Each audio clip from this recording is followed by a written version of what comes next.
Kalau Anda adalah pelaku bisnis MLM, kemungkinan besar Anda pernah menemukan calon bisnis partner yang mengatakan bahwa bisnisnya menarik sih, cuma saya nggak ada modal. Benar begitu? Lalu bagaimana cara menjawabnya? Di video ini kita akan membahas bagaimana cara menjawab keberatan seperti itu. Video ini merupakan bagian dari playlist Handling Objection di Bisnis MLM. Buat yang baru pertama kali mampir ke channel ini, perkenalkan, saya Lucy, trainer di Bisnis Online BGS. Saya membuat channel ini untuk menginspirasi anak-anak muda di Indonesia untuk punya bisnis sendiri, juga sekaligus menunjukkan bagaimana caranya mengerjakan bisnis network marketing secara online. Anda anak muda, mau punya bisnis sendiri dan gak mau kerja terus sampai tua? Subscribe channel ini supaya ingat terus dengan impian tersebut dan tidak terdistract sama hal-hal yang kurang penting. Kembali ke pernyataan, saya nggak punya modal. Kita perlu lihat dulu apa maksud dibalik pernyataan tersebut. Kemungkinan pertama, dia benar-benar nggak punya modal karena duitnya masuk keluar habis terus. Gajinya benar-benar pas-pasan untuk memenuhi kebutuhan hidup keluarganya.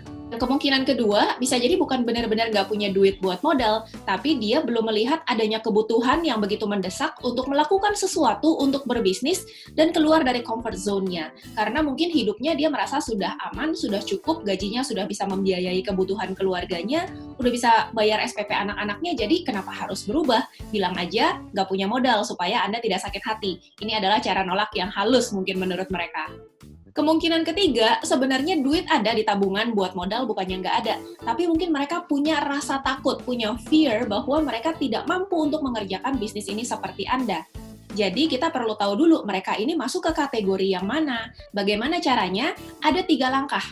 Langkah pertama adalah acknowledge atau pahami kondisi dia. Kita bisa bilang, iya saya paham, memang pengeluaran ada aja ya.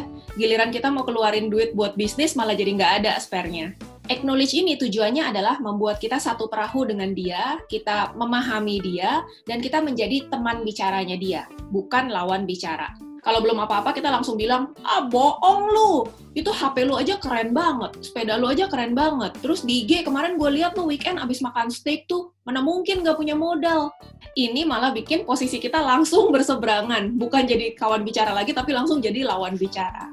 Sudah tidak satu perahu lagi. So, yang pertama adalah acknowledge atau pahami dia. Langkah yang kedua adalah kita ajukan pertanyaan untuk menggali kembali sebenarnya dreams dia apa, concern dia apa.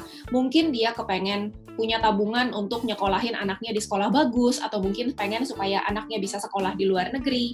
Tapi mungkin dia ada concern, misalnya adalah dengan kondisi ekonomi seperti sekarang, kekejar nggak ya tabungannya sehingga ketika anaknya butuh untuk sekolah, nanti duit tabungannya udah cukup, udah ada supaya anaknya bisa sekolah bagus atau sekolah ke luar negeri.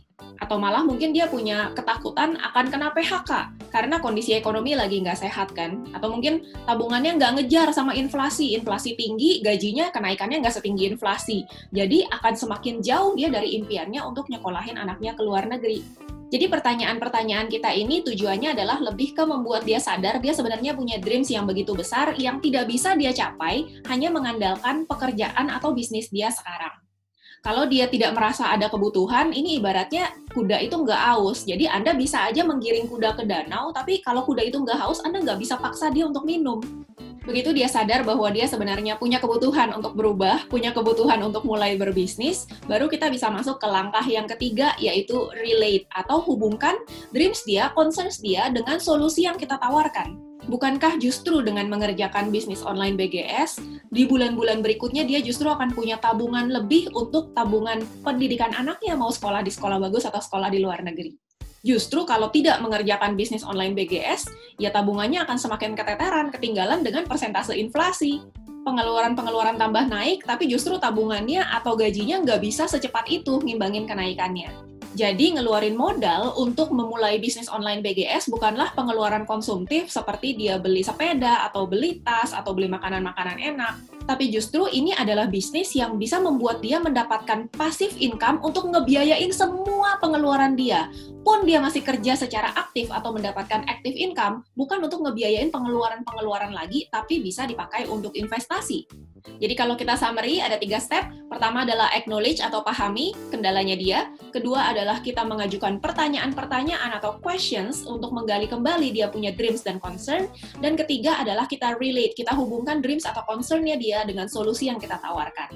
Semoga video ini membantu dan Anda bisa mengatasi keluhan-keluhan calon bisnis partner Anda berikutnya yang mengatakan bahwa mereka tidak punya modal. Kalau Anda ingin secara rutin mengikuti kelas-kelas online yang merupakan pelatihan-pelatihan untuk mengembangkan bisnis network marketing secara online, Anda bisa cek linknya di deskripsi di bawah dan bergabung dengan komunitas bisnis online BGS. Kalau Anda suka dengan video-video seperti ini, silahkan subscribe dan aktifkan loncengnya supaya Anda nggak ketinggalan video-video yang berikutnya.